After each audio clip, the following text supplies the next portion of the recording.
Daniel, Anna, welcome to the show. Thank you for joining us today on Key Biscayne Stories. How are you guys? Fine, Pretty thank you. good, thank you. Awesome. So let's get to know you guys. Where are you guys from? I'm from Nicaragua originally, and I moved to Miami, to Key Biscayne specifically, when I was young, very young, and have been here ever since. I am from Cali, Colombia, and I arrived also around 1980, but I came to study at a boarding school, and then I ended up here at Miami, and I decided to stay here. So you guys are married? We've been married almost 22 years. 22. So how did you guys meet? Working in real estate, actually. Well, how did that story go? Well, Danny had been working at Fortune for a few years, and I started there, and we met. We were friends. We started working together for a short while. Then we started dating, and a year and a half later, we got married on the Key. San Agnes, and we stayed here. So you guys met in the Key We met when you guys were doing real estate. Yes. Okay, great. And you have 2 kids, you said. We have Nikki, who's 20. She's in UF studying. She's a sophomore. And then we have Natalie, who's 17, who's a junior in La Salle. And we're happy that they were able to grow up on the Key and enjoy this beautiful, amazing place. So what brought you guys originally to the Key other than just work or to Miami? Well, I came in to study in 1980. My father had died when I was very young. So I came to New Jersey to a boarding school, and we had bought an apartment here in 1980, my mom. So this was the place for everybody to meet. And after high school and then college, I decided to come here, and I stayed here in Key Biscayne. And I came to University of Miami to do my undergraduate, and then I did my master's, and I ended up in Key Biscayne, and I never left Miami. And what about you, Anna? We moved here originally from Nicaragua because of the civil war there. And my parents had been to Key Biscayne on vacation, I think many years before. They had liked it. They really had no other options planned out. So they said, why not Key Biscayne? We left kind of in a hurry, so nothing was very planned. We thought we'd be here for a few months until things blew over. But 40 years later, we're still here. And my sisters and I grew up on the Key. And my mom lives in Nicaragua. She's there again. But we're all here in Miami. So luckily for us, it worked out, and we ended up in this place. Do you have a lot of siblings? 2 sisters. One's in Brickell Key, and the other one, my other sister's in Key Biscayne. I have one brother that lives in Coral Gables, but he's here also in Miami. Okay. So what is your favorite part of Key Biscayne? Me, everything, the community, the golf course, which is 10 minutes away. And it's a beautiful, great golf course, the ocean, the beach, and the tranquility of the island, a friendship that you encounter here. It's a very peaceful and nice place to be. I would say that I love the atmosphere. Is a lot of people don't understand why it's so expensive, and you get a small house or apartment for such a substantial price.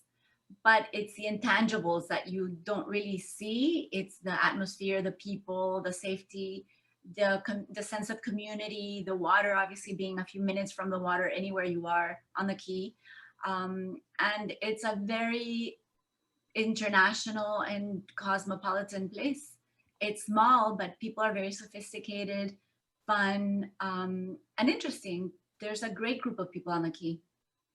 I could not agree more. I think the community that we have in the Key is very special. It's very diverse, and there's a lot of people from many places, and relatively everybody's fairly nice and fairly cool.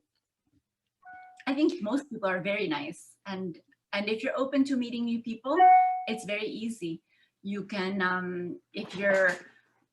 So Diana, you mentioned you golf. Yes, I do. I go almost every weekend, Saturday and Sundays, with a nice group of friends. I've been doing that for almost since 1980, since I discovered a beautiful public golf course, which is amazing, one of the hardest golf courses in the United States. Really? Yes, he was ranked one time the third hardest public golf course in the United States, and it's 10 minutes from the house, and people there are friendly, and it's a magnificent place. There's no houses. You can see a lot of fauna, alligators, birds, iguanas, and it's a very challenging golf course, and it's been my second home away from home. So I do not know a lot about golfing, but what is your handicap? Mine is around 2. So I don't know what that means, but I just know people ask each other that question. Uh-huh. It's a common question to ask golfers. It means that he's an excellent player. I play okay. You play And he okay does with? it often. I'm sorry. And he does it often. I used to take my grandmother there to eat at the restaurant. That's all. That's the only experience. And weddings. Yeah, weddings. I've It been used to there be for nicer before when we used to have 2 floors over there after the hurricane. So we had a great view from the second floor, and the venues were there now.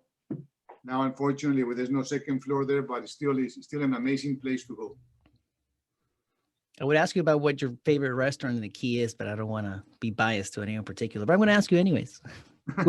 Where do you guys like to? How would you guys enjoy evening in the Key? There we go. That's a much better question.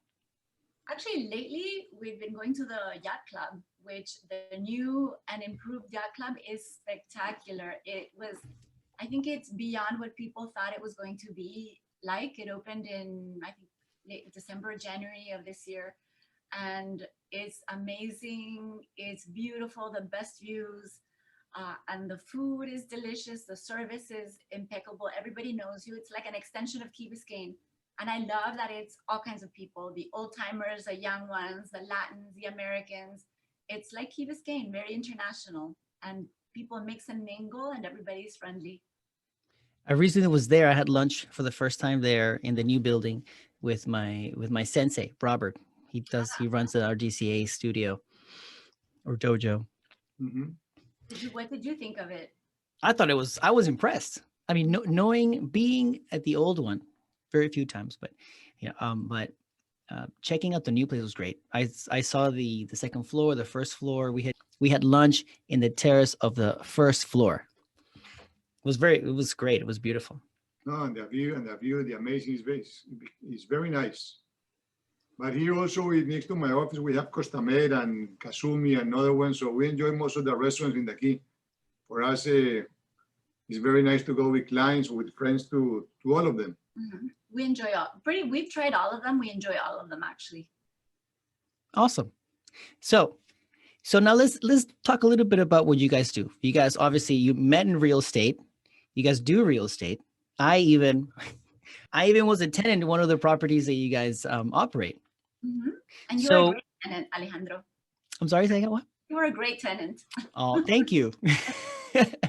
I try not to make a lot of noise. No, you were perfect. Thank you. So I want to ask you then, how did you guys start this is something you guys do together, obviously. How did it all start?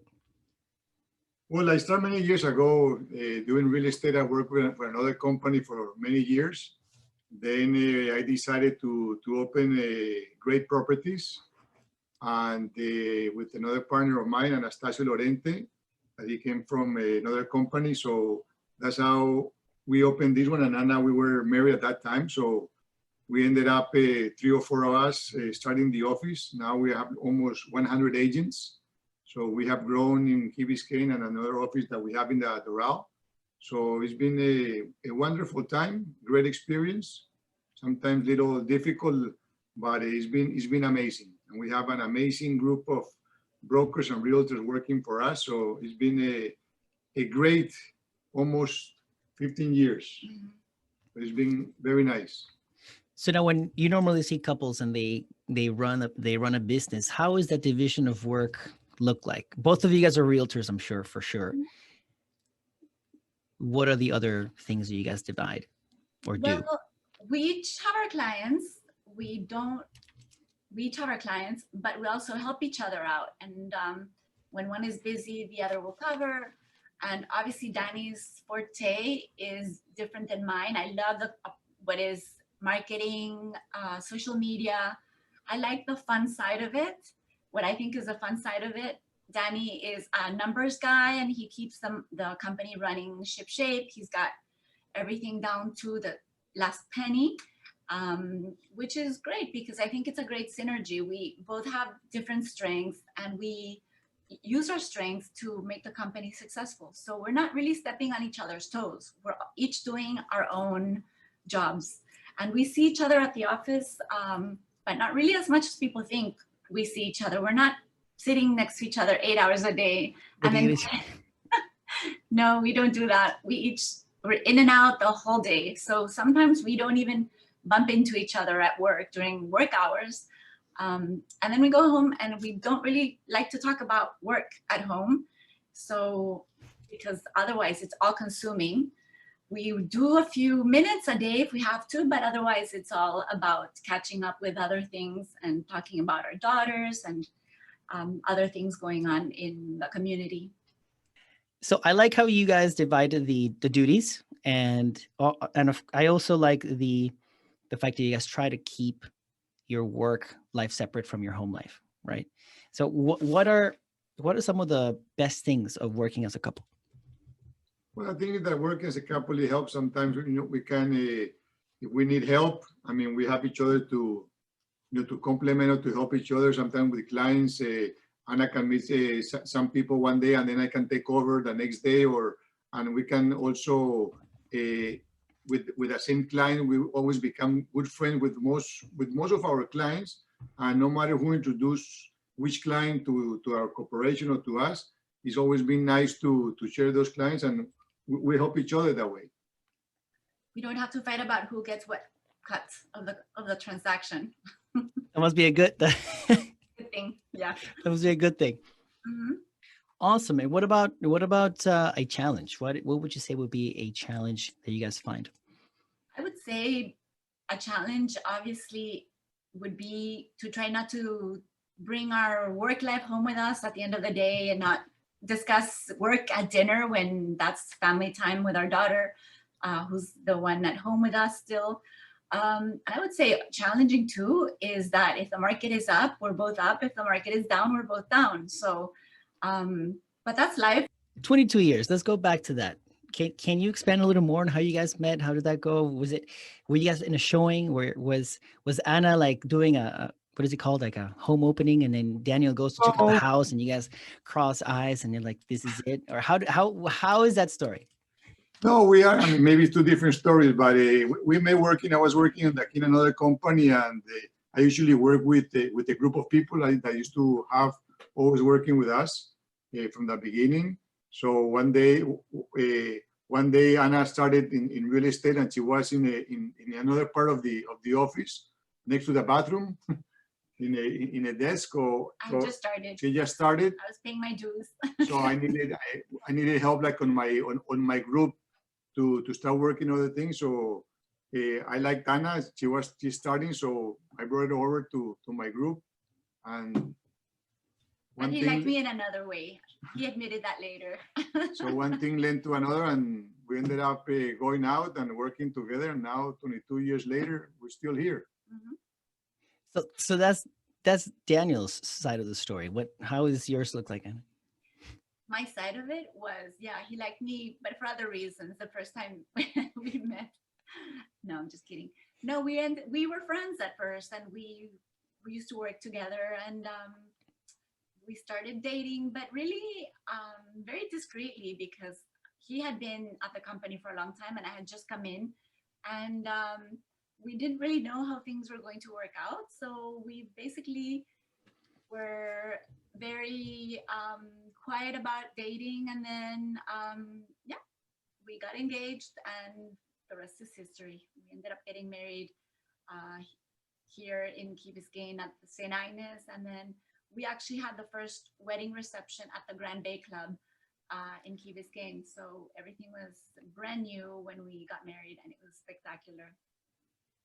Awesome. That's great. That was a great response. Talking a little bit more about Great Properties International Realty, right? You guys mentioned it's small. What are some of those benefits? Can you tell me a little bit more about that? Well, we're small. We're about 100 agents.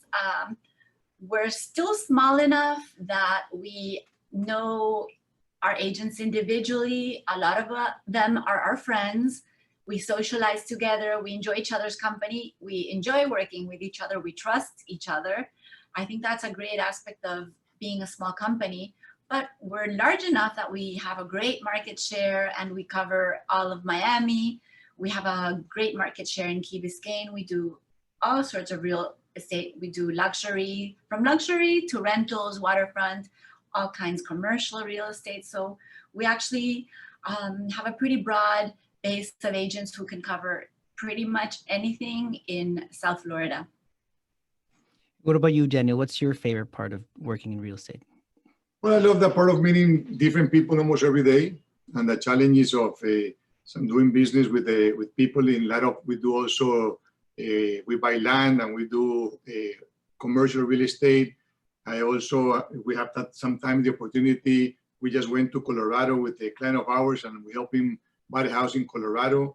So it's always been exciting to know people, and you meet people from different parts of the world. And we become good friends with them. So that's the most rewarding thing for me is the people that we have met during almost 30 years in real estate. It's been awesome. So what are some of those international people that you guys have met from around the world? I'm sure, have you hit every country? No. Well, no, but we have people from, let's say, from Europe, from England, from Spain, Italy. We got people from Mexico, Chile, Peru, Bolivia, Guatemala, Colombia, the Caribbean, Central America. I mean, we've covered a lot, but yeah, and it's been amazing. So I know that we're running out of time, and I have one more question regarding. I know we all know that, of course, the COVID situation is tough on everyone, but I wanted to get your take on how does that future look like? How does that look like? Well, it's been difficult. I think that especially for people in the commercial real estate or the people now working from home, it has changed how people work. Some people started looking for houses or another room for their offices, so they don't have to be home all day. So the challenging, I think, in the future is, I don't know how long the COVID will last, but a lot of people have moved to Florida, to Miami. The warm weather has been nice for tax reasons. People are here. But I think the challenging is for the people that still work here, that used to travel a lot since Miami, with a lot of banking, a lot of international institutions used to have their headquarters here and they travel to Latin America. And now they're home. They've been stuck in Miami for quite a while. So I think for real estate is going to be challenging in the future to see what's going to happen, especially with the commercial real estate and the people that used to travel a lot that are now home based. We'll see what challenge is that like for home buying or getting into the apartments. I think that's something to see in the future. Great. So thank you so much for joining us today, Key Biscayne Stories, telling us your stories. You guys have a great story, and thank you for joining us. Thank you very much. Thanks, Alejandro. It's been fun.